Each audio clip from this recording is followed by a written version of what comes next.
a step-by-step guide on how you can transfer money from DraftKings to Chime. First, you want to open up the DraftKings app or go to the website and log in with your credentials.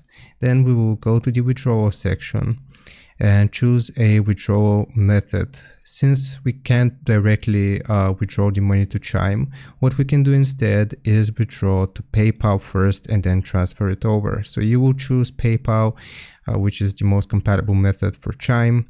And if you haven't already, you will link your PayPal account to DraftKings if necessary. You can pause the video and read how you can do that. Then we will enter the withdrawal amount and wait for the withdrawal to process.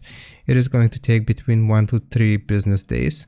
Afterwards, you can transfer from PayPal to Chime. After your withdrawal from DraftKings has been completed, the money will be in your PayPal account. You want to log into PayPal and go to transfer money, select transfer to your bank, and then you will choose your Chime account.